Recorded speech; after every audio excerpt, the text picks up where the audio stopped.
विदेशी कंपनियों का घमंड तोड़ दिया इस मंदिर ने। विदेशी कंपनी नेस्ले की भारतीय मार्केट में वैल्यू 1,96,000 करोड़ रुपए है। ओएनजीसी की मार्केट कैपिटल 1,76,000 करोड़, एनटीपीसी की मार्केट कैपिटल 1,67,000 करोड़ रुपए, कुल इंडिया लिमिटेड की मार्केट कैपिटल 1,56,000 करोड़ रुपए है। गिनते जाइए दोस्तों, चाहे कितना भी गिनते जाइए, लेकिन किसी भी बड़ी से बड़ी देश या विदेशी कंपनियों की मार्केट कैपिटल इतनी ज्यादा नहीं मिलेगी जितनी इस अकेले मंदिर की कुल संपत्ति आज बैंकों में जमा है।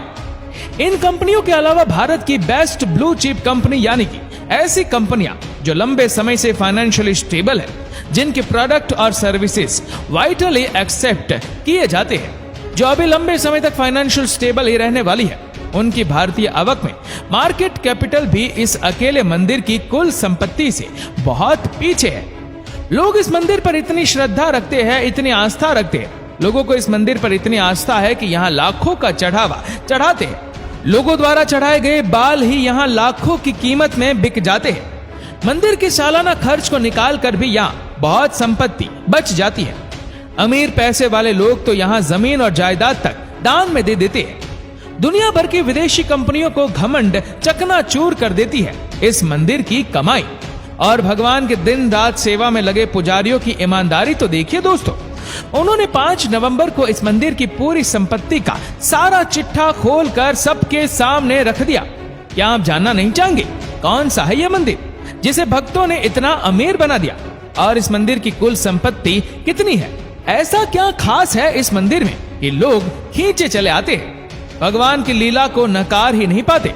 दोस्तों, अगर आपको इस मंदिर के बारे में जानना है तो आइए हमारे साथ दक्षिण भारत में स्थित आंध्र प्रदेश के तिरुमला में स्थित तिरुपति वेंकटेश्वर मंदिर में। यही वह मंदिर है जिसकी संपत्ति ने बड़े बड़े व्यापारियों को चौंका दिया है। दोस्तों, 5 नवंबर को तिरुमला तिरुपति देवस्थानम ने एक श्वेत पत्र जारी किया था। श्वेत पत्र एक ऑफिशियली डॉक्यूमेंट होता है जिसमें किसी मंदिर या संस्था से जुड़ी सभी प्रकार की जानकारी को मेंशन किया जाता है।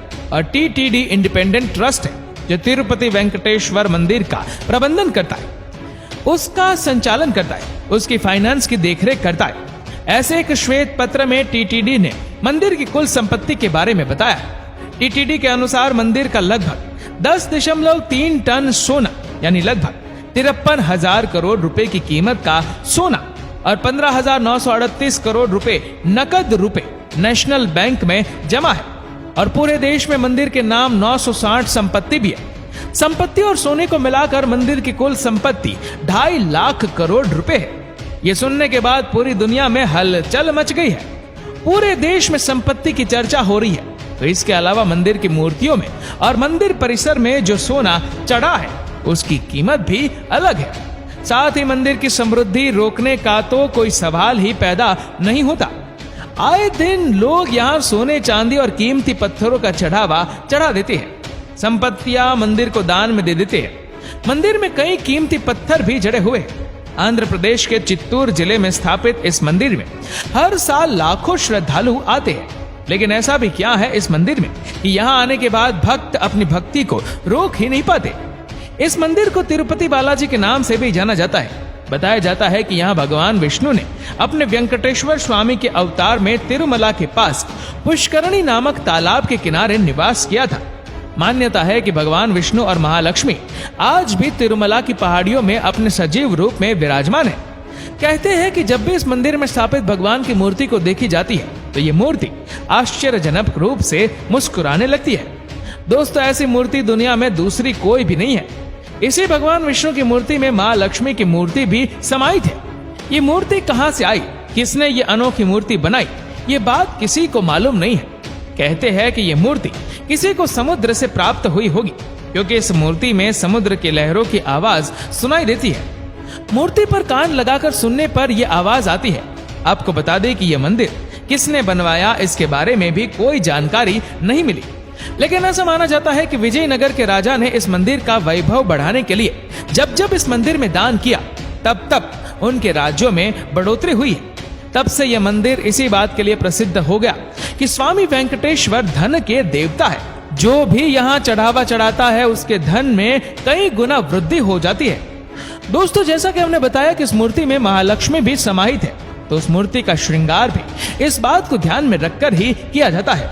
इस मूर्ति को स्त्री और पुरुष दोनों के वस्त्र पहनाए जाते हैं। मूर्ति को नीचे धोती पहनाई जाती है और उस पर साड़ी पहनाई जाती है। यहाँ की मूर्ति की खास बात एक और भी है। कहते हैं कि इस मूर्ति पर जो बाल है वह असली है, वह कभी उलझते नहीं है। हमेशा वह बाल मुलायम रहते हैं और उनके सजीव होने का एहसास होता है। दोस्तों, ये मूर्ति अपने भक्तों को बड़े ही चमत्कार दिखाती है, जिस कारण इसे सजीव माना जाता है। यदि हम मूर्ति को गर्भगृह से बाहर से देखते हैं तो मूर्ति गर्भगृह में दाईं ओर रखी हुई नजर आती है और अंदर जाते हुए देखते हैं तो मूर्ति गर्भगृह के बीचों बीच नजर आती है। मंदिर में एक दिया भी है जो हमेशा जलता रहता है। उसमें कभी कोई तेल नहीं डालता, कोई उसे नहीं जलाता, फिर भी यह दिया हमेशा जलता रहता है। यह दिया कब और किसने जलाया ये भी किसी को मालूम नहीं है। दोस्तों, ये तो बात हुई मंदिर में स्थापित मूर्ति और मंदिर से जुड़े रहस्य को और चमत्कारों की, जिसकी वजह से भक्त इस मंदिर पर इतनी आस्था रखते हैं। मगर एक कथा भी इस मंदिर से जुड़ी है, जिसकी वजह से यहाँ इतना चढ़ावा चढ़ाया जाता है।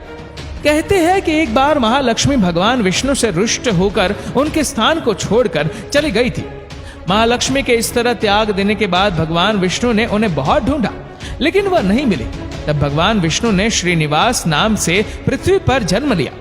उस समय महालक्ष्मी भी पद्मावती के रूप में जन्मी थी। घटना चक्र में उन दोनों का विवाह हो गया।